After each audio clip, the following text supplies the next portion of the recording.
புதுக்கோட்டை மாவட்டம் ஜெகதாப்பட்டினம், கோட்டைப்பட்டினம் மீனவர்கள் தங்கள் படகுகளை பழுது பார்க்க அரசு நிதி உதவி வழங்க வேண்டும் என கோரிக்கை விடுத்துள்ளனர். புதுக்கோட்டை மாவட்டத்தில் சுமார் 600க்கும் மேற்பட்ட விசைப்படகுகள் உள்ளன. 1000த்திற்கும் மேற்பட்ட மீனவர்கள் மீன்பிடிக்கும் தொழிலில் ஈடுபட்டு வருகின்றனர்.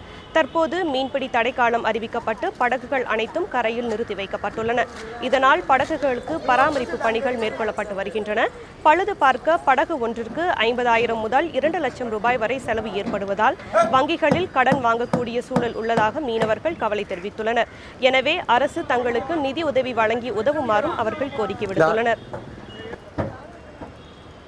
கடல் போகாமல் இருக்கிறோன்னா எங்களுக்கு கொஞ்சம் சிரமமாக இருக்குது. சாப்பாட்டுக்கு போகிறதுக்கு கொஞ்சம் எல்லாத்துக்கும் சிரமமாக இருக்குது. ஏற்கனவே 40 நாள் தான் வச்சுருந்தாங்க. அதில் கொஞ்சம் ரொம்ப சிரமமாக தான் இருக்குது. இப்போ எக்ஸ்டெண்ட் பண்ணி மறுபடியும் 61 நாளாக வச்சுக்கிறாங்க. சாப்பாட்டுக்கு ரொம்ப சிரமமாக இருக்குது. அது இல்லாமல் இப்போ படகு ரொம்ப வீணாக போகுது. 60 நாள்